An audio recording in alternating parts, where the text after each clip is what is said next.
അതുകൊണ്ട് തന്നെ എൻ്റെ സ്വന്തം കുടുംബാംഗങ്ങളായ നിങ്ങൾ ഓരോരുത്തരെയും അഭിസംബോധന ചെയ്യാനും സംസാരിക്കാൻ കഴിയുന്നത് എന്നെ സംബന്ധിച്ചൊരു മഹാഭാഗ്യമായിട്ടാണ് ഞാൻ കാണുന്നത്. രതീഷ് സാർ പറഞ്ഞതുപോലെ തന്നെ നേരത്തെ എൻ്റെ പ്രൊഫഷൻ എന്ന് പറഞ്ഞിരുന്നത് കൺസ്ട്രക്ഷൻ മേഖലയാണ്, സിവിൽ എഞ്ചിനീയർ എന്നാണ് അറിയപ്പെട്ടിരുന്നത്. അതോടൊപ്പം തന്നെ നേരത്തെ ഇതിന്റെ പാരന്റ് കമ്പനിയിൽ വർക്ക് ചെയ്യുന്നതിന്റെ ഭാഗമായി അവിടെ ഡയറക്ട് സെല്ലിംഗ് ഇൻഡസ്ട്രിയിലേക്ക് ഒരു സ്ട്രഗിൾ കടന്നു വന്ന സമയത്ത്, അല്ലെങ്കിൽ ഡയറക്ട് സെല്ലിംഗ് ഇൻഡസ്ട്രിക്ക് നിയമ സാധ്യത ഇല്ല എന്ന് പറഞ്ഞ സമയത്ത് ഇറങ്ങി വന്ന ആ വഴിയിലേക്ക് തിരിച്ചു പോകാതെ ഇനി വേറെ എന്ത് വഴി എന്ന് ആലോചിച്ച സമയത്താണ് എൻ്റെ കയ്യിലേക്ക് സാർ പറഞ്ഞ പോലെ തന്നെ ഒരു അത്താണി എന്നുള്ള രീതിയിൽ ഡയറക്ട് സെല്ലിംഗ് ചെയ്യാൻ കഴിയാത്ത ഒരു സാഹചര്യത്തിൽ നമ്മളെ സ്റ്റാർ ഹെൽത്ത് ഇൻഷുറൻസ് എന്ന് പറയുന്ന ഒരവസരം എൻ്റെ കയ്യിലേക്ക് കിട്ടിയത്. കൺസ്ട്രക്ഷൻ മേഖല പാടെ ഒഴിവാക്കിയ ഒരു വ്യക്തി എന്നാണ്. പിന്നീട് അങ്ങോട്ട് ഞാൻ സ്റ്റാർ ഹെൽത്തിലായിരുന്നു ശ്രദ്ധ കേന്ദ്രീകരിച്ചതും പ്രവർത്തിച്ചതും. ഇതിന്റെ ഒരു സൗഭാഗ്യം എന്ന് പറയുന്നത് നമ്മുടെ ഡയറക്ട് സെല്ലിംഗ് ഇൻഡസ്ട്രിയിൽ ഇന്ന് ഇന്ത്യ മുഴുവൻ അറിയപ്പെടുന്ന, റാങ്ക് കൊണ്ടല്ലെങ്കിലും, റാങ്ക് കൊണ്ട് ഇന്ത്യ മുഴുവൻ അറിയപ്പെടാനുള്ള റാങ്ക് അല്ല. ITC എന്ന് പറയുന്നത്, അതിന്റെ ID ITC എന്ന് പറഞ്ഞാൽ ഇന്ത്യ മുഴുവൻ അറിയപ്പെടുന്നതല്ല. പക്ഷേ ഡയറക്ട് സെല്ലിംഗ് ഇൻഡസ്ട്രിയിലേക്ക് ഇന്ന് നമ്മൾ ഓരോ ആളുകളും നന്നായി പ്രവർത്തിക്കുന്നതിന്റെ കാരണം എന്ന് പറയുന്നത് ആ മേഖലയിൽ നിയമനിർമ്മാണം നടത്തി എന്നുള്ളത് കൊണ്ട് തന്നെയാണ്. ആ നിയമനിർമ്മാണം നടത്താനുള്ള സാഹചര്യം ഒരുക്കാൻ രാഷ്ട്രീയ പാർട്ടികളുമായി ബന്ധപ്പെട്ട് സംഘടന രൂപീകരിക്കാനും ആ സംഘടനയുടെ ഭാഗമായി ശക്തമായ സമരങ്ങളും പ്രതിഷേധങ്ങളൊക്കെ നടന്നതിന്റെ ഭാഗമായിട്ടാണ് ഗവൺമെന്റ് ഈ മേഖലയിൽ കണ്ണു തുറന്ന് ഇത് നല്ല മേഖലയാണോ ചീത്ത മേഖലയാണോ, ആളുകൾ പറ്റിക്കപ്പെടുന്ന മേഖലയാണോ എന്നൊക്കെ പഠന വിധേയമാക്കി ഡയറക്ട് സെല്ലിംഗ് ഇൻഡസ്ട്രി അത് ഇവിടെ ഉണ്ടാകേണ്ടത് അനിവാര്യതയാണ്, വരും കാലഘട്ടത്തിന്റെ ബിസിനസ് ആണെന്നൊക്കെ ഗവൺമെന്റ് തിരിച്ചറിഞ്ഞതിന്റെ ഭാഗമായി കഴിഞ്ഞ 2015 ജൂലൈ 29 കൃത്യമായ ഒരു നിയമനിർമ്മാണം നടത്തുകയും ഒരു ഗസറ്റ് പബ്ലിഷ് ചെയ്യുകയും ഒക്കെ ചെയ്തു. അപ്പോൾ നമ്മളൊക്കെ വളരെ സന്തോഷിച്ചു. ആ നിയമനിർമ്മാണത്തിന് വേണ്ടി പ്രവർത്തിച്ച ആ വ്യക്തികളാകുന്ന കൂട്ടത്തിൽ എനിക്കും സന്തോഷിക്കാനുള്ള അവസരം കിട്ടിയിട്ടുണ്ട്. കാരണം അന്ന് ഈ മേഖലയിൽ നിയമനിർമ്മാണത്തിന് വേണ്ടിയുള്ള ശക്തമായ സമരത്തിന്റെ ഭാഗമായി ഓരോ സമരങ്ങളിലും എനിക്കും ഇന്നത്തെ നമ്മുടെ ID ITC അപ്കമിങ് WTC ആയിട്ടുള്ള ബെന്നി സാറോടൊപ്പം തന്നെ പ്രവർത്തിക്കാൻ എനിക്കും കഴിഞ്ഞിട്ടുണ്ട്. സെക്രട്ടേറിയറ്റ് മാർച്ചായാലും പാർലമെന്റ് മാർച്ചായാലും രാജ്ഭവൻ മാർച്ചായാലും സെക്രട്ടേറിയറ്റിന് മുമ്പുള്ള ഉപവാസമായാലും എല്ലാ സമരങ്ങൾക്കും, അതേപോലെ വാഹന പ്രചരണ ജാഥകളായിട്ടും ഒക്കെ നമ്മൾ വളരെ ശക്തമായി കൂടെ നിന്ന് സഹകരിക്കാൻ എനിക്കൊരു അവസരം കിട്ടിയിട്ടുണ്ട്. കാരണം ഡയറക്ട് സെല്ലിംഗ് ഇൻഡസ്ട്രി ഇവിടെ തിരിച്ചു വരേണ്ടത് അനിവാര്യതയാണ് എന്ന് മനസ്സിലാക്കിക്കൊണ്ട് തന്നെയാണ് ഡയറക്ട് സെല്ലിംഗ് ഇൻഡസ്ട്രി നേരത്തെ ഞങ്ങൾ ചെയ്ത സമയത്ത്, ഇതിന്റെ പാരന്റ് കമ്പനിയിൽ ചെയ്ത സമയത്തും ആളുകളെ വഞ്ചിച്ചതല്ല, മറിച്ച് ഉൽപ്പന്നങ്ങൾ മാർക്കറ്റ് ചെയ്താണെന്നുള്ള പരിപൂർണ ബോധ്യമുള്ളത് കൊണ്ട് തന്നെ ഇതിന് നിയമനിർമ്മാണം നടത്തണം എന്നുള്ളത് കൊണ്ട് തന്നെയാണ് അന്ന് ആ സമരമുഖത്തൊക്കെ ഞാനും ശക്തമായി പങ്കെടുത്തത്. ഇപ്പോഴും എൻ്റെ ആ സമരത്തിന്റെ ഫോട്ടോ ഒക്കെ എടുത്ത് കാണിക്കുന്ന സമയത്ത് ഷൈജ സാറിന്റെ ട്രെയിനിങ്ങിലൊക്കെ ചിലപ്പോൾ കാണിച്ചിട്ടുണ്ടാവും. അന്ന് എന്നെ സംബന്ധിച്ചോളം ഇതെന്റെ ജീവിതത്തിൽ അനിവാര്യതയാണ്. കാരണം ഒരു മേഖല ഇട്ടെറിഞ്ഞ് ഇറങ്ങിപ്പോരുകയും എന്ന ആ മേഖലയിൽ ഏത് മേഖലയാണോ ഇട്ടെറിഞ്ഞ് പോകുന്നത് അതിനേക്കാൾ മെച്ചപ്പെട്ട ഒരു മേഖലയായിട്ട് പോലും ആ മേഖലയിൽ നിൽക്കാൻ കഴിഞ്ഞില്ല എന്നുള്ളത് ഒരു ബുദ്ധിമുട്ടായിരുന്നു. അപ്പോ തീർച്ചയായും തിരിച്ച് ആ മേഖലയിൽ പോകാൻ കഴിയില്ല. കാരണം ആ മേഖല വിട്ടെറിഞ്ഞ് പോകുന്ന ഒരു വ്യക്തിയെ സംബന്ധിച്ചോളം തിരിച്ചു കയറിപ്പോക്ക് ഒരു ബുദ്ധിമുട്ടാണ്. അങ്ങനെ ഉള്ള ഒരു സമയത്തായതുകൊണ്ട് തന്നെ ഈ മേഖല നിയമനിർമ്മാണം നടത്തേണ്ടത് ഒരു അനിവാര്യതയാണ്. എൻ്റെ ജീവിതത്തിൽ എനിക്ക് അനിവാര്യതയാണ്. അപ്പൊ ഏത് സമരമുഖത്തും ഞാൻ ഉണ്ടാവും. അത് ഞാൻ തീർച്ചപ്പെടുത്തിയത്. അന്ന് എനിക്ക് രണ്ടാമത്തെ കുട്ടി ജനിച്ച് ഏകദേശം ആ കുട്ടിക്ക് 9 മാസം പ്രായം മാത്രമേ ഉള്ളൂ. ആ കുട്ടിയെ എടുത്തുകൊണ്ടാണ് ഞാനും പാർലമെന്റ് മാർച്ചിന് പങ്കെടുത്തത്. ഞാനും ഭാര്യയും എൻ്റെ 2 മക്കളും. അതിൽ ഏറ്റവും ഇളയതിന് 9 മാസമാണ്. ഇവിടുന്ന് ആവേശ സമരത്തൊക്കെ പോകുന്ന സമയത്ത് നമുക്ക് സമരാവേശം ഉണ്ടാവും. പക്ഷെ ചെറിയ മോക്ക് ഒരാവേശം ഉണ്ടാവില്ലല്ലോ. അവർക്ക് കാഴ്ച കാണാനുള്ള ഒരു സമയമല്ലല്ലോ. അവിടെ എത്തിയ സമയത്താണ് ഞാൻ മനസ്സിലാക്കിയത് ഇത് വേണ്ടായിരുന്നു. കാരണം അന്ന് 42 ഡിഗ്രി 43 ഡിഗ്രി ചൂടാണ് അവിടെ വെന്തുരുകുന്ന സമയം. അപ്പോ വേണ്ടായിരുന്നു എന്ന് വരെ തോന്നിയ സമയത്ത് പോലും അന്ന് ആ സമരമുഖത്തും പങ്കെടുക്കാൻ എനിക്ക് കഴിഞ്ഞിട്ടുണ്ട്. അപ്പൊ ഞാൻ പറഞ്ഞു വന്നത്, ഇന്ന് നമ്മൾ അനുഭവിക്കുന്ന എല്ലാ സ്വാതന്ത്ര്യവും, ഇന്ന് ഒരുപാട് സ്വാതന്ത്ര്യം നമുക്കുണ്ട്. കാരണം ഇന്ന് സംഘടനകളുണ്ട്. നമ്മൾ 6 തൊഴിലാളി സംഘടനകൾ ഈ മേഖലയിൽ നമ്മളെ സപ്പോർട്ട് ചെയ്യാനുണ്ട്. ഗവൺമെന്റ് ഗവൺമെന്റ് സെക്ടറിൽ Gulati institute of finance and taxation ഗിഫ്റ്റിന്റെ പരിപൂർണ പിന്തുണ നമുക്കുണ്ട്. കേരള ഗവൺമെന്റിന്റെ പരിപൂർണ പിന്തുണ നമുക്കുണ്ട്. പോലീസ് ഡിപ്പാർട്ട്മെന്റിന്റെ പരിപൂർണ പിന്തുണ നമുക്കുണ്ട്. ഇൻകം ടാക്സ്, സെയിൽസ് ടാക്സ് ഡിപ്പാർട്ട്മെന്റിന്റെ പരിപൂർണ പിന്തുണ നമുക്കുണ്ട്. അതേപോലെ തന്നെ നമ്മുടെ ഈ ബിസിനസ്സിനെ നെക്സ്റ്റ് ജനറേഷൻ ബിസിനസ്, അല്ലെങ്കിൽ ഇനി ഭാവിയുടെ ബിസിനസ് എന്ന് മനസ്സിലാക്കിക്കൊണ്ട് തന്നെ ഇതിനെ സപ്പോർട്ട് ചെയ്യാൻ KPMG, ഫിക്കി പോലുള്ള സംഘടനകൾ വളരെ അശ്രാന്ത പരിശ്രമം നടത്തിക്കൊണ്ടിരിക്കുന്നുണ്ട്. ജനങ്ങളെ തിരിച്ചറിയിക്കാൻ ഇനി നമ്മുടെ ഡ്യൂട്ടിയാണ്. നമ്മളാണ് ഇനി ഏറ്റവും കൂടുതൽ പ്രവർത്തിക്കേണ്ടത്. ഡയറക്ട് സെല്ലിംഗ് ഇൻഡസ്ട്രിയുടെ സാധ്യത അറിയാത്ത ആളുകളിലേക്ക് അതിന്റെ സാധ്യത എത്തിക്കേണ്ട ചുമതലയാണ് ഇനി മുതൽ നമ്മുടെ ചുമതലയായിട്ടുള്ളത്. ഇതിനെല്ലാ ബാക്ക്ഗ്രൗണ്ട് സപ്പോർട്ട് നമുക്ക് ഓൾറെഡി കിട്ടിക്കഴിഞ്ഞു. ആ ബാക്ക്ഗ്രൗണ്ട് സപ്പോർട്ടിനെ ഇനി പരമാവധി ഉപയോഗപ്പെടുത്തേണ്ട വ്യക്തികൾ എന്നുള്ള നിലക്ക്, അല്ലെങ്കിൽ ഇത് ആളുകളിലേക്ക് എത്തിക്കേണ്ട ഒരു ചുമതല എനിക്കുണ്ട് എന്നുള്ള രീതിയിൽ ഇനി അങ്ങോട്ട് പ്രവർത്തിക്കേണ്ട ആളുകൾ നമ്മളാണ്. കാരണം ഡയറക്ട് സെല്ലിംഗ് ഇൻഡസ്ട്രി നമ്മൾ ഓരോരുത്തർക്കും വരുമാനം ഉണ്ടാക്കാൻ പറ്റുന്ന ഏറ്റവും മികച്ച അവസരമാണെന്നതിലുപരി എത്രയോ കുടുംബങ്ങളിലേക്ക് ആരോഗ്യത്തെയും സമ്പത്തിനെയും കൈപിടിച്ച് ആ വീടുകളിലേക്ക് എത്തിക്കാനുള്ള ഒരു ചുമതല നമുക്കുണ്ട്. നമ്മൾ പല വീടുകളിലും സന്ധ്യാവന്ദനത്തിനൊക്കെ ആയിട്ട് ഇരുന്ന് പ്രാർത്ഥിക്കുന്ന സമയത്ത് ഐശ്വര്യം എൻ്റെ വീട്ടിലേക്ക് കയറി വരണമേ എന്ന് പ്രാർത്ഥിക്കുന്നുണ്ടെങ്കിൽ, എനിക്കും ഐശ്വര്യം ഉണ്ടാകണമെന്ന് പ്രാർത്ഥിക്കുന്നുണ്ടെങ്കിൽ, എനിക്കും സമ്പത്ത് ലഭിക്കണമേ എന്ന് പ്രാർത്ഥിക്കുന്നുണ്ടെങ്കിൽ, എനിക്കും ജീവിതത്തിൽ വലിയ ഉയരങ്ങളിലെത്താൻ സഹായിക്കണേ എന്ന് ദൈവത്തോട് പ്രാർത്ഥിക്കുന്നുണ്ടെങ്കിൽ, ആ പ്രാർത്ഥന അന്വർത്ഥമാക്കേണ്ട ആളുകൾ നമ്മളാണ്. കാരണം ഓരോ വീടുകളിലേക്കും, നമ്മുടെ അടുത്ത ബന്ധുക്കളിലും സുഹൃത്തുക്കളുമായിട്ടുള്ള ഓരോ വീടുകളിലേക്കും ഐശ്വര്യത്തെയും സമ്പത്തിനെയും എത്തിച്ചു കൊടുക്കാൻ ചുമതലപ്പെട്ട ആളുകളായി നമ്മൾ പ്രവർത്തിക്കുന്നുണ്ടെങ്കിൽ ഈ ഐശ്വര്യവും സമ്പത്തും നമ്മളെ വീട്ടിലേക്കും വരും. ഡയറക്ട് സെല്ലിംഗ് ഇൻഡസ്ട്രിയുടെ സാധ്യത അത് മനസ്സിലാക്കലാണ് ഏറ്റവും പ്രധാനം. മനുഷ്യൻ എന്ന ഒരു കുലം, മനുഷ്യകുലം എത്രത്തോളം കാലം നിലനിൽക്കുന്നോ അത്രയും കാലം ഉൽപ്പന്നങ്ങൾ മാർക്കറ്റ് ചെയ്യുന്ന ബിസിനസ് സമ്പ്രദായം നിലനിൽക്കുമെന്നുള്ളത് നമുക്ക് എല്ലാവർക്കും അറിയാം. ഒരു സംശയവും വേണ്ട. അപ്പൊ സ്വാഭാവികമായും ഉൽപ്പന്നങ്ങൾ മാർക്കറ്റ് ചെയ്യുക എന്നുള്ളത് ഒരു ഏറ്റവും നല്ല പ്രോസസ്സാണ്. അത് ചെയ്യേണ്ടത് അനിവാര്യതയാണ്. പക്ഷെ നമ്മൾ കൂട്ടത്തിൽ പല ആളുകൾക്കും ഇപ്പോഴും എന്തൊക്കെയോ ഒരു ജാള്യത. ഞാൻ എങ്ങനെ ഒരാളോട് പോയി പറഞ്ഞ സാധനം കൊടുക്കും? അയാളോട് പറഞ്ഞ അയാൾ എന്ത് വിചാരിക്കും, എന്ത് ചിന്തിക്കും? ഞാൻ ചെയ്യുന്നത് അത്രയും പെർഫെക്റ്റ് ആയ മേഖലയാണോ എന്നൊക്കെ ഒരുപാട് സംശയങ്ങളാണ്. ലോകത്ത് ആദരിക്കപ്പെടുന്ന ആളുകൾ ഒന്ന് കർഷകനാണ്, ഒന്ന് വിപണനം ചെയ്യുന്ന ആളുകളാണ്. നമ്മൾ കർഷകന്മാർ എത്രത്തോളം ആദരിക്കലുണ്ടോ ഇല്ലയോ എന്നുള്ള രണ്ടാമത്തെ കാര്യം. പക്ഷെ ആദരിക്കപ്പെടേണ്ട ആളുകൾ, കാരണം ഒരു കർഷകൻ ഇല്ലെങ്കിൽ ഒരു മനുഷ്യ സമൂഹം പോലും ഇല്ല. നമുക്ക് ഭക്ഷണം കഴിക്കണമെങ്കിൽ 500ന്റെ നോട്ട് 4 ചുരുട്ടി തിന്നാൻ കഴിയില്ല. അതിന് 500ന്റെ നോട്ട് കൊടുത്തു കഴിഞ്ഞാൽ അവിടുന്ന് അരി വാങ്ങാൻ പറ്റണം. അരി വാങ്ങണമെങ്കിൽ അത് കർഷകൻ പണിയെടുക്കണം. 500ന്റെ നോട്ട് കൊടുത്താൽ പച്ചക്കറി വാങ്ങാൻ പറ്റണം. 500 നോട്ട് നേരിട്ട് കഴിക്കാൻ കഴിയില്ല. അപ്പോ വിപണനം എന്ന് പറയുന്നത് വളരെ പ്രധാനപ്പെട്ട ഒരു മേഖലയാണ്. ഒരിക്കലും ഒരു മോശപ്പെട്ടതല്ല. പക്ഷെ പല ആളുകളുടെയും ഒരു പ്രധാന പ്രശ്നം, ഞാൻ അങ്ങനെ പല ആളുകളുടെയും പ്രശ്നം എന്ന് പറയാൻ കാരണം, ഈ ബിസിനസ് സ്റ്റാർട്ട് ചെയ്ത സമയത്ത് എന്റെ മനസ്സിലുണ്ടായ ഒരു ആശങ്കയോ അത് തന്നെയായിരുന്നു. അതുകൊണ്ടാണ് ഞാൻ പറയുന്നത്, ഞാൻ എന്തിന് വിൽക്കണം, ഞാൻ എങ്ങനെ വിൽക്കും, ഞാൻ വിറ്റാ മറ്റവൻ എന്ത് വിചാരിക്കും? ഒരു എഞ്ചിനീയർ കച്ചവടത്തിന് ഇറങ്ങിയോ, അവൻ പേസ്റ്റ് വിൽക്കുന്നോ, സോപ്പ് വിൽക്കുന്നോ, ഇവന് വട്ടായോ എന്ന് ചിന്തിക്കുന്നത് അവന്റെ ചിന്തയാണ്. പക്ഷെ എനിക്കൊരു ചിന്ത വേണം. ഞാൻ ചെയ്യുന്നത് ലോകത്തെ ഏറ്റവും നല്ല പ്രൊഫഷനാണ്. നമ്മൾ ചിലപ്പോൾ ആലോചിക്കുന്നുണ്ടാവും, ഒരു ഗവൺമെന്റ് ഉദ്യോഗം, നല്ല കറങ്ങുന്ന കസേരയിൽ ഇരുന്ന് ആളുകളെ അഭിമുഖീകരിക്കുന്ന ഒരു വ്യക്തിയെ. പക്ഷെ അദ്ദേഹത്തിന്റെ ശമ്പളം കൊടുക്കണമെങ്കിൽ ഇവിടെ കർഷകനും ബിസിനസ്സുകാരനും ഉണ്ടായേ പറ്റൂ.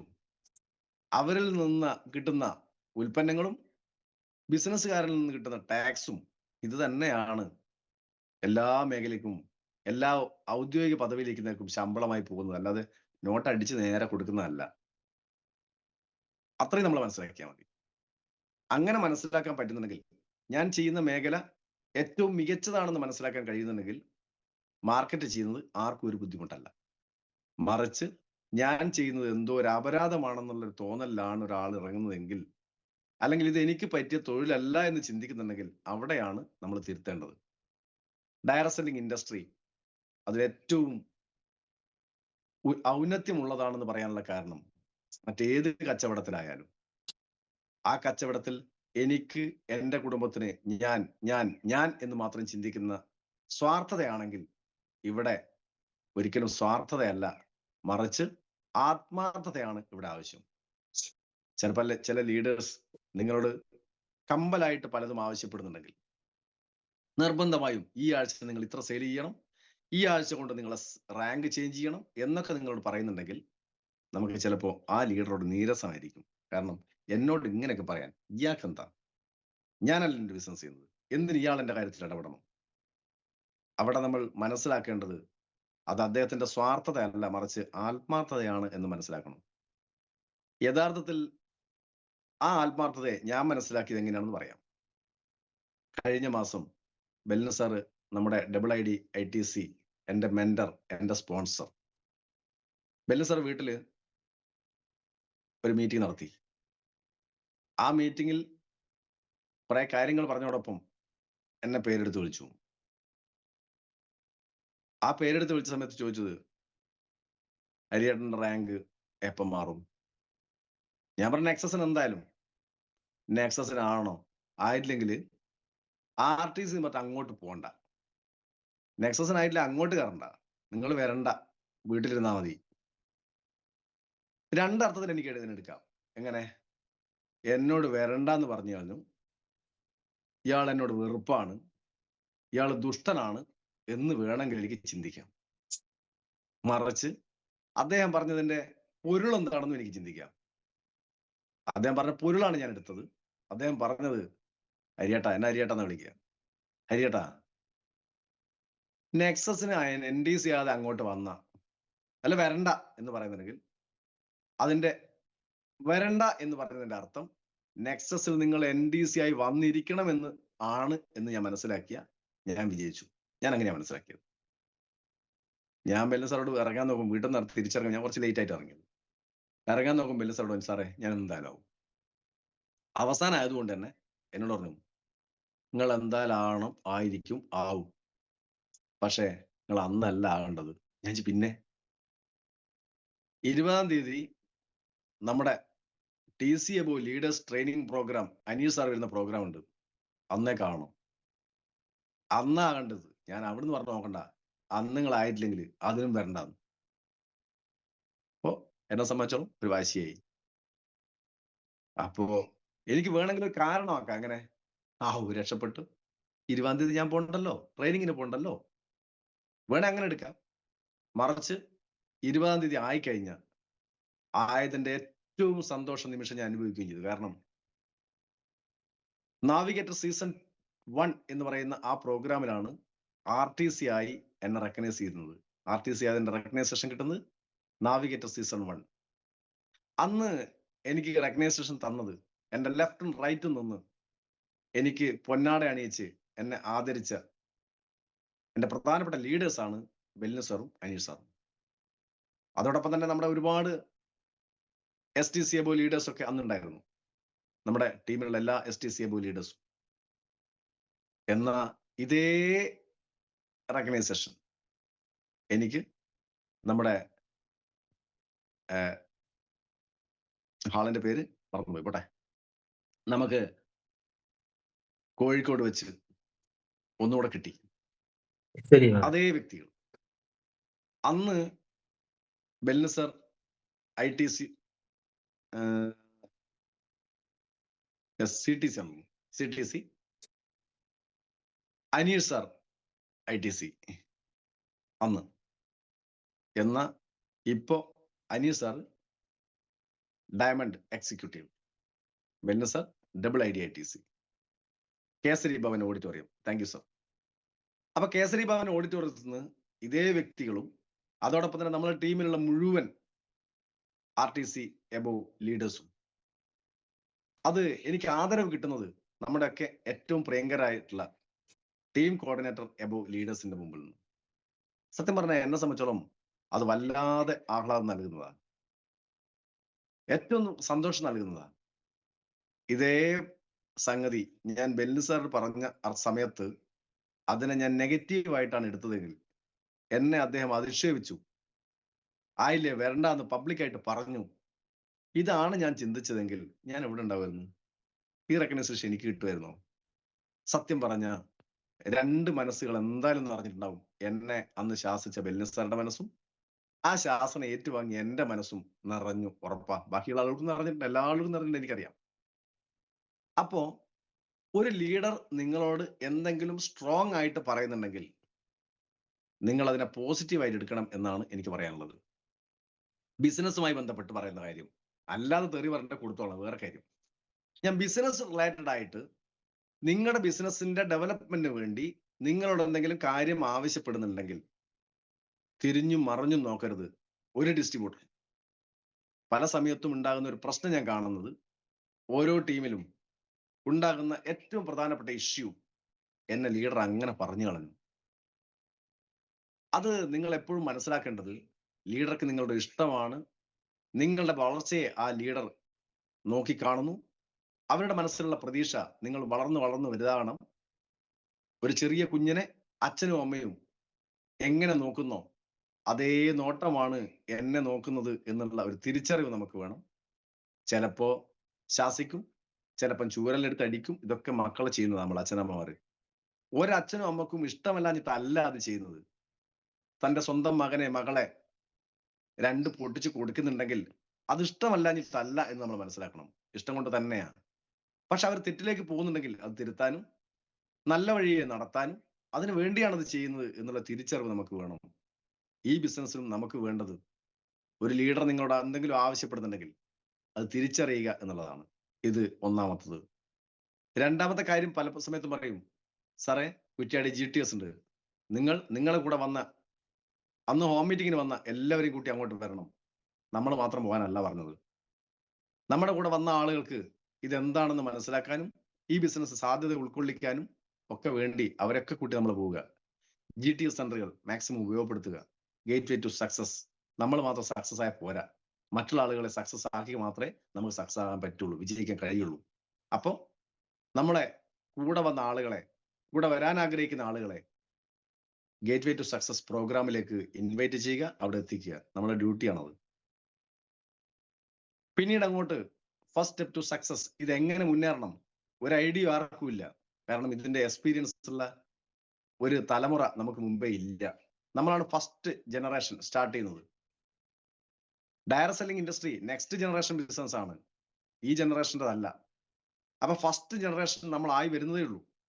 അപ്പോ ഈ ജനറേഷനിലുള്ള ആളുകളെ അത് പഠിപ്പിക്കാനുള്ള ഉത്തരവാദിത്വം നമുക്കുണ്ട്. അതുകൊണ്ട് അവരെ പ്രോഗ്രാമുകളിൽ എത്തിക്കാൻ ഫസ്റ്റ് സ്റ്റെപ്പ് ടു സക്സസ് എന്ന് പറയുന്ന പ്രോഗ്രാമിലേക്ക് നമ്മൾ ഉൾപ്പെടെ കയറി ചെല്ലുക, നമ്മളെ കൂടെ വന്ന ആൾക്കാരെ കൂട്ടി. അപ്പോ എന്തൊക്കെ ചെയ്യണം, എന്തൊക്കെ ചെയ്യരുത് അവിടെ മനസ്സിലാവും. അത് മനസ്സിലാക്കി വേണം പിന്നീട് അങ്ങോട്ട് പ്രവർത്തിക്കാൻ. ആ പ്രവർത്തിക്കുന്ന സമയത്താണ് അവിടുന്ന് കുറെ കാര്യങ്ങൾ പറഞ്ഞു തരിക. അതിനു മുമ്പേ കുറെ ഫോൾട്ടുകൾ നമുക്ക് പറ്റിയിട്ടുണ്ടാവും. കാരണം ഒരു വെള്ളത്തിലേക്ക് ആദ്യമായി കുറെ കുട്ടികൾ നീന്തി പോകുന്നത് കാണുന്ന സമയത്ത് കരക്കിരിക്കുന്ന ഒരു കുട്ടി ഒരൊറ്റ എടുത്തിയാട്ടം അങ്ങനെ ചാടി വെള്ളം കുടിക്കും. വെള്ളം കുടിച്ച സമയത്ത് ആരൊക്കെയോ എടുത്ത് കരക്കിട്ടിട്ടുണ്ടാവും. ആ കരക്കിട്ട സമയത്താണ് മനസ്സിലായത് വെള്ളത്തിൽ ചാടിയാ മുങ്ങിപ്പോവും, നീന്തി പോണെങ്കിൽ പഠിക്കണം. അതിന് കൂട്ടുകാരുടെ സഹായം, രക്ഷിതാക്കളുടെ സഹായം ഒക്കെ ആവശ്യമാണ്.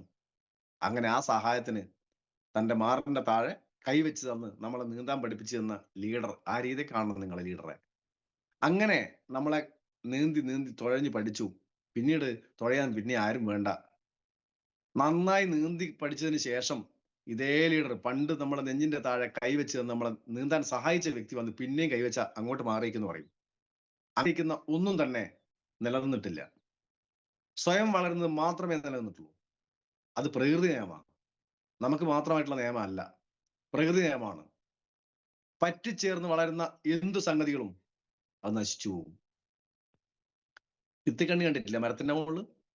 ആ മരം നിലനിൽക്കുന്നിടത്തോളം ഇത്തിക്കണ്ണി ഉണ്ടാവും. മരം പോയാൽ ഇത്തിക്കണ്ണി പോകും.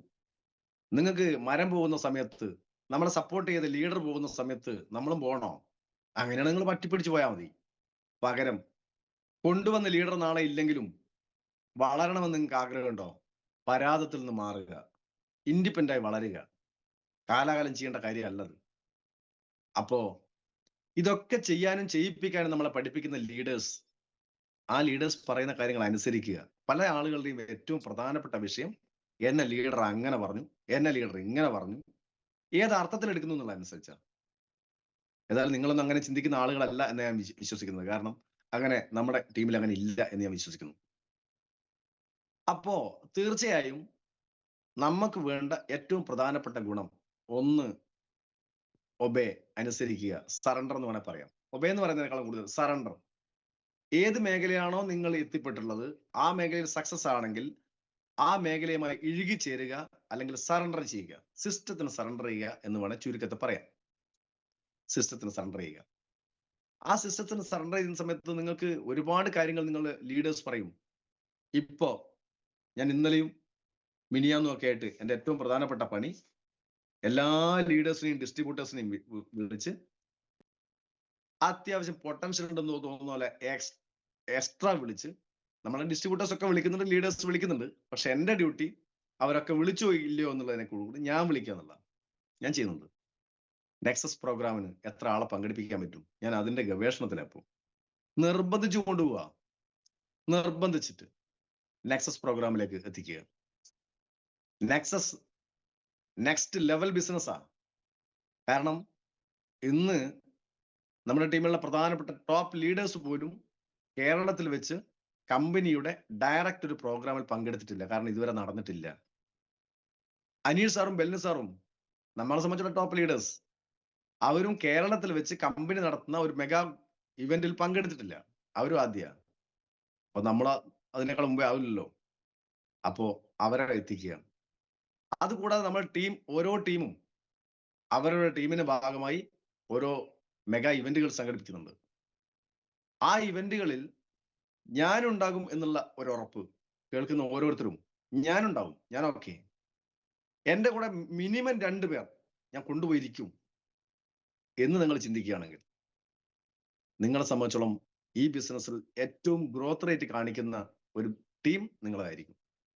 അതിന് ആരൊക്കെ എഫേർട്ട് ഇടുന്നോ, മുൻകൈ എടുക്കുന്നോ, അവർക്കുള്ളതാണ് വിജയം. സ്വന്തം ഇര തേടി ഇറങ്ങുക.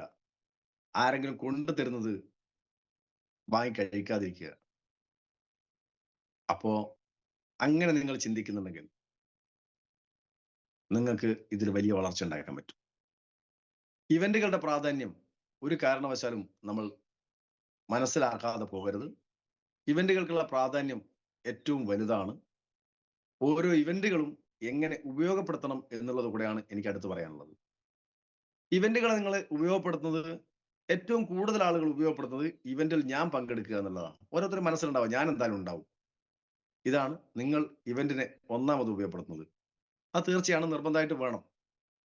പക്ഷേ ഇവന്റുകളെ ഉപയോഗപ്പെടുത്തേണ്ടത് 2 തരത്തിലാണ്. ഒന്ന് pre event, 2 post event. Pre event എന്ന് പറഞ്ഞാൽ ആ ഇവന്റുമായി ബന്ധപ്പെട്ട് ഇവന്റിന് മുമ്പേ ആ ഇവന്റിന്റെ പേരിൽ എനിക്ക് എത്ര നേട്ടം ഉണ്ടാക്കാൻ പറ്റും. വരാൻ പോകുന്ന ഒരു പ്രോഗ്രാം, ആ പ്രോഗ്രാമിലേക്ക് അവിടെ ഞാൻ ഇന്ന് നിൽക്കുന്നത് ടീം കോർഡിനേറ്റർ റാങ്കിലാണെങ്കിൽ അവിടെ എനിക്ക് ഏരിയ ടീം കോർഡിനേറ്റർ ആയിട്ട് കയറാൻ കഴിയണം എന്നുള്ള ഒരു വാശി, എന്നുള്ള ഒരു നിർബന്ധ ബുദ്ധി, അതുപയോഗിച്ച് ആ ഇവന്റിനെ ഉപയോഗപ്പെടുത്തേണ്ട രീതി എന്ന് പറയുന്നത്, അതിനു മുമ്പേ ആ ഇവന്റ് ആകുന്ന ദിവസം ഞാൻ അടുത്ത റാങ്കിൽ ഉണ്ടാകുമെന്ന് ഉറപ്പിച്ച് അതിനുവേണ്ടി ഫീൽഡിൽ വർക്ക് ചെയ്ത് മാക്സിമം സെയിൽസ് ഉണ്ടാക്കുക. കൂട്ടത്തിൽ എൻ്റെ കൂടെ ടീമിൽ ഇന്ന് 10 ബ്രോൺസ് ആണുള്ളതെങ്കിൽ ഞാൻ പുതുതായി 20 ബ്രോൺസിനെ ഉണ്ടാക്കുന്നു. ഈ 10 ബ്രോൺസിനെ ഞാൻ സിൽവറോ സ്റ്റാറോ ആക്കും എന്നുള്ള തീരുമാനം എടുക്കുക. നമ്മൾ ഓരോരുത്തരും എടുക്കേണ്ട തീരുമാനം. പ്രീ ഇവന്റ്, അതായത് ആ ഇവന്റുമായി ബന്ധപ്പെട്ട് എനിക്ക് എന്തൊക്കെ നേട്ടങ്ങൾ ഉണ്ടാക്കി അവിടെ ചെല്ലാൻ കഴിയുമോ അത് ഉപയോഗപ്പെടുത്തുക. അതിനുശേഷം പോസ്റ്റ് ഇവന്റ്. പോസ്റ്റ് ഇവന്റ് എന്ന് പറഞ്ഞാൽ ആ ഇവന്റുമായി ബന്ധപ്പെട്ട് അവിടെ കിട്ടാവുന്ന റെക്കഗ്നൈസേഷൻ കാര്യങ്ങളൊക്കെ മാക്സിമം നമ്മൾ ഉപയോഗപ്പെടുത്തി അതിന്റെയൊക്കെ ഫോട്ടോസ് എടുത്ത് വീഡിയോസ് എടുത്ത് അതൊക്കെ ഫേസ്ബുക്കിലും വാട്സപ്പിലും ഒക്കെ അപ്ലോഡ് ചെയ്ത് അതിൽ ആരൊക്കെ വ്യൂവേഴ്സ് ഉണ്ടെന്ന് നോക്കി ആ വ്യൂവേഴ്സിനൊക്കെ ലിസ്റ്റ് ഔട്ട് ചെയ്ത് അതിൽ നിന്ന് ഓരോ ആളുകളെയായി പിന്നെയും നമ്മൾ ബിസിനസ്സിൽ കൊണ്ടുവരിക. അങ്ങനെ കൊണ്ടുവന്ന് അതിന്റെ ഭാഗമായി പുതിയ ബിസിനസ് ഉണ്ടാക്കിയെടുക്കുക. അത് നമുക്ക് നന്നായി ഉപയോഗപ്പെടുത്താൻ പറ്റും. നിങ്ങൾ ഓരോ ആളുകളെയും റെക്കഗ്നൈസേഷൻ ചെയ്യുന്നത് അല്ലെങ്കിൽ സ്റ്റേജിൽ റെക്കഗ്നൈസേഷൻ ചെയ്യുന്നത് നമ്മുടെ കൂടെ വന്ന ആളുകൾ മാത്രം കാണാനല്ല. അത് അവർക്കൊരു ഇൻസ്പിറേഷൻ ഉണ്ടാക്കും, സത്യമാണ്, ഒരു സംശയവും വേണ്ട. പക്ഷേ അതിനേക്കാൾ ഉപരി ഈ ഇവന്റിനെ ഉപയോഗപ്പെടുത്തി കിട്ടിയ റെക്കഗ്നൈസേഷൻ വെച്ച് അത് പരമാവധി മാക്സിമം നമ്മളെ ഫീൽഡിലേക്ക് ഇംപ്ലിമെന്റ് ചെയ്യുക. എനിക്ക് തോന്നുന്നു അത് ഏറ്റവും നന്നായി ഉപയോഗപ്പെടുത്തുന്ന ഒരു വ്യക്തി നമ്മുടെ ഇന്നത്തെ NDC ലീഡർ ഉമർ ഉസ്താദ് ആയിരിക്കും. നിങ്ങൾ വെറുതെ ഫേസ്ബുക്ക് തുറന്നു നോക്കിയാൽ മതി, ഉമർ ഉസ്താദിനെ കാണാത്ത സ്ഥലം ഉണ്ടാവില്ല. അദ്ദേഹം നെക്സസ് എന്നുള്ള പ്രോഗ്രാമിന് ഞാൻ റെഡി എന്ന് പറഞ്ഞിട്ട് സാധാരണ നമ്മളെ പോസ്റ്റർ മാത്രമല്ല, നല്ല അടിപൊളി പോസ്റ്റർ ഇട്ടിട്ടുണ്ട്. കണ്ട് ഞെട്ടിപ്പോയേ. അത് കാണുമ്പോൾ 10 ആൾ വിളിച്ച് ചോദിക്കും അദ്ദേഹത്തോട്, സാറേ ഇതെന്താ പരിപാടി, എന്താണ് പ്രോഗ്രാം? ആ ചോദിക്കുന്ന ആളെ മുഴുവൻ അദ്ദേഹത്തിന്റെ പുതിയ ലിസ്റ്റ് കയറിയിട്ടുണ്ടാവും. ആ ലിസ്റ്റ് വെച്ചിട്ടാണ് പിന്നീട് അങ്ങോട്ട് അദ്ദേഹത്തിന്റെ പ്രവർത്തനം. അതുകൊണ്ട് അദ്ദേഹം ഫാസ്റ്റായി ഗ്രോ ചെയ്യുന്നത്. ഇതെന്തുകൊണ്ട് നമുക്ക് ഡ്യൂപ്ലിക്കേറ്റ് ചെയ്തുകൂടാ? കാരണം 2 കോടി പെയർ മാച്ചിങ് ആണ് വേണ്ടത്. പക്ഷെ എന്റെ ആ 2 കോടി നിങ്ങൾ എന്നേ തന്നു കഴിഞ്ഞു. ഇപ്പൊ അതിന്റെ 10 ഇരട്ടിയും കഴിഞ്ഞു. 23 കോടി നിങ്ങൾ ടോട്ടൽ തന്നു കഴിഞ്ഞു. ആ നേരത്തെ അഡ്വാൻസ് ആയിട്ട് തന്നത് കൊണ്ടാണ് എനിക്ക് ഇപ്പൊ NDC ചെയ്യാൻ കഴിഞ്ഞത്. അഡ്വാൻസ് ആയിട്ട് നിങ്ങൾ തന്നു കഴിഞ്ഞിട്ടുണ്ട്. അപ്പോ എല്ലാ അർത്ഥത്തിലും ഹൃദ്യമായ നന്ദി നിങ്ങളുടെ എല്ലാവർക്കും കടപ്പാടും ഞാൻ അറിയിക്കുന്നു. അപ്പോ നമുക്ക് തീർച്ചയായും വേണ്ടത് നമ്മുടെ ഓരോ ഡിസ്ട്രിബ്യൂട്ടറും വിലപ്പെട്ടതാണ്. ഏതെങ്കിലും ഒരാൾ പോട്ടെ എന്ന് ഒരിക്കലും വെക്കാൻ പറ്റില്ല. ചിലപ്പോൾ നമ്മളൊക്കെ ടീമിലുണ്ടാകുന്ന ഒരു പ്രശ്നം അതാ, അയാൾ പോട്ടെ, അയാൾ പോയി ഞാൻ വേറെ ആളെ നോക്കും. വന്ന ഒരാളെ നഷ്ടപ്പെടുത്താനുള്ളതല്ല. കാരണം ഒരു വ്യക്തി എന്ന് പറയുന്നത് ഇവിടെ ഈ ഇൻഡസ്ട്രിയിൽ അതൊരു പ്രസ്ഥാനമാണ്. നമ്മൾ ഏതൊരു സിനിമയിലൊക്കെ പറഞ്ഞിട്ടുണ്ട്, നിങ്ങളൊരു വ്യക്തിയല്ല, നിങ്ങളൊരു പ്രസ്ഥാനമാണ് കേട്ടോ എന്ന്. സത്യം അത്. ഒരു വ്യക്തിയല്ല, അതൊരു പ്രസ്ഥാനമാണ്, അല്ലെങ്കിൽ ഒരു ഇൻഡസ്ട്രിയാണ്. ഒരു റെവല്യൂഷൻ ഉണ്ടാക്കാൻ പറ്റുന്ന ഒരു പവർഫുൾ ആയിട്ടുള്ള ഒരു എന്താ പറയാ എലമെന്റ്സ് ആണ് എന്ത് ഒരു വ്യക്തി. ചിലപ്പോൾ നമ്മൾ കാണുന്ന ഒരു വ്യക്തി ഇന്ന് വളരെ സീരിയസ് ആയിട്ടൊന്നും ബിസിനസ് ചെയ്യുന്നുണ്ടാവില്ല. എപ്പോഴെങ്കിലും ഒരു ബിസിനസിന്റെ ഒരു പ്രോഗ്രാമിന് വന്നു, ഏതെങ്കിലും ഒരാളെ എപ്പോഴെങ്കിലും കണക്ട് ചെയ്തു. ഒരിക്കലും നിങ്ങൾ അവരെ അവോയ്ഡ് ചെയ്യരുത്. നല്ല ബന്ധങ്ങൾ കീപ്പ് ചെയ്യുക. ഒരു ബിസിനസ് കൊണ്ടുവന്നു, ഒന്നുമില്ലെങ്കിൽ നിങ്ങൾക്ക് അവരോട് ഒരു നന്ദി എന്ന് പറയുന്നത്, നിങ്ങളോട് അസോസിയേറ്റ് 5000 രൂപ പ്രൊഡക്റ്റ് എടുത്ത് ഒരു ഡിസ്ട്രിബ്യൂട്ടർ എന്നുള്ള റാങ്കിൽ നിൽക്കുന്നുണ്ടല്ലോ, അതിന്റെ നന്ദിയും കടപ്പാടും നമുക്ക് തീർച്ചയായും വേണം. അവർ ചെയ്തില്ലോ എന്നുള്ള രണ്ടാമത്തെ വിഷയം. പക്ഷെ പല സമയത്തും ചില ലീഡേഴ്സിനും ഉൾപ്പെടെ ചെയ്യുന്ന ഒരു പ്രവൃത്തി അവരൊന്നും ചെയ്യാത്തതുകൊണ്ട് അവരെ അവോയ്ഡ് ചെയ്യുക. ഒരിക്കലും ചെയ്യരുത്.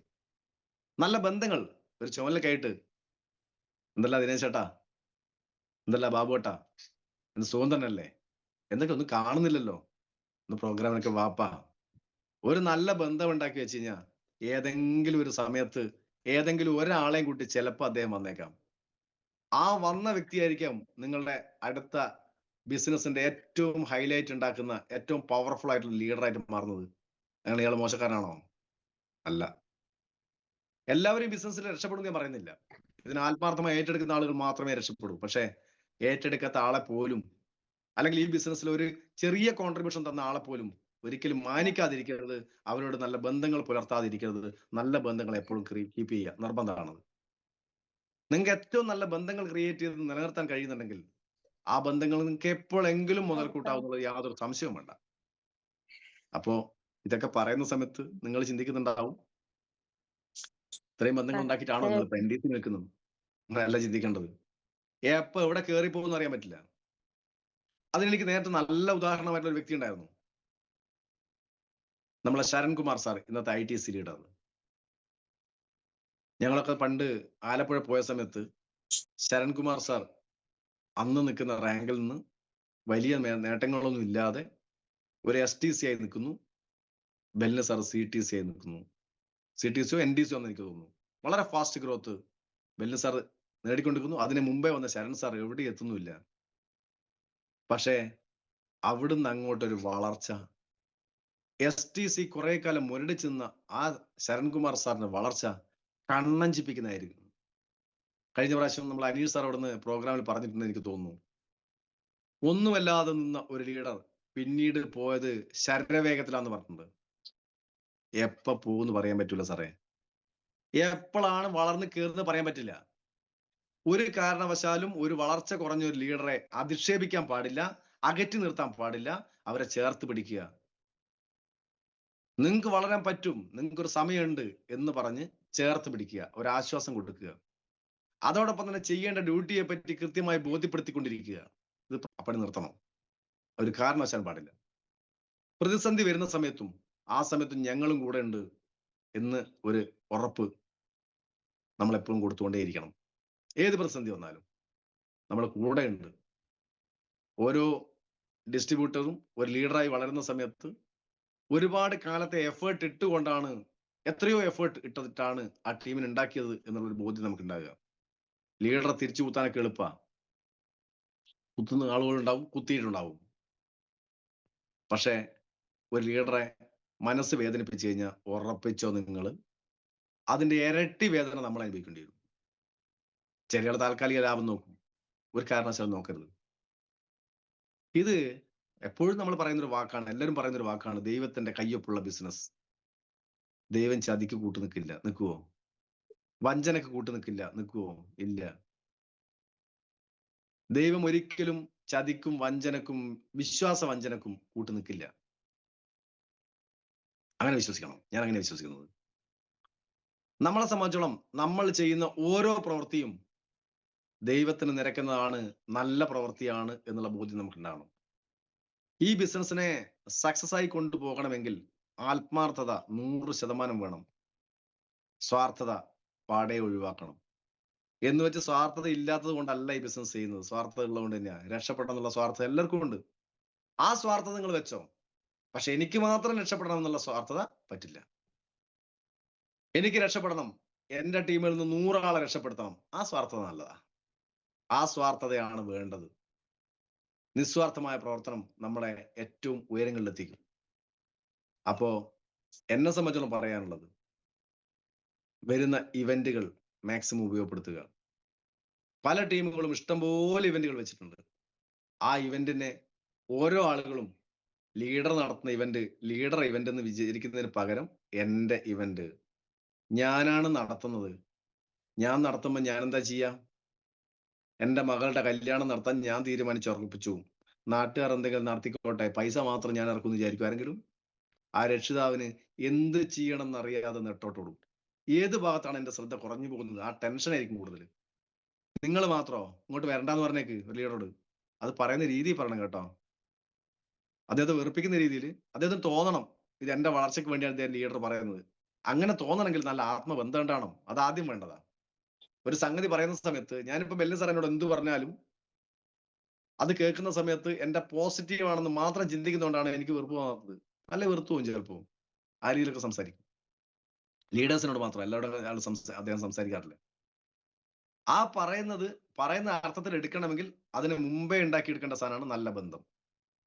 കഴിയുമെങ്കിൽ ഈ ബിസിനസ്സുമായി ബന്ധപ്പെട്ട് റിലേറ്റഡ് ആയിട്ട് എത്രത്തോളം പ്രോഗ്രാമുകൾ വരുന്നോ അത് മാക്സിമം ഉപയോഗപ്പെടുത്താൻ കഴിയുന്നുണ്ടെങ്കിൽ, ഇനി കമ്പനി ഡയറക്റ്റ് നടത്തുന്ന നെക്സസ് പ്രോഗ്രാമിനെ മാക്സിമം എത്രത്തോളം ഉപയോഗപ്പെടുത്താൻ കഴിയുമോ അത്രയും ഉപയോഗപ്പെടുത്താൻ കഴിയുന്നുണ്ടെങ്കിൽ, ചെയ്യുന്ന ആളുകളാണെങ്കിൽ നിങ്ങൾ എവിടെ എത്താനും പോകുന്നില്ല.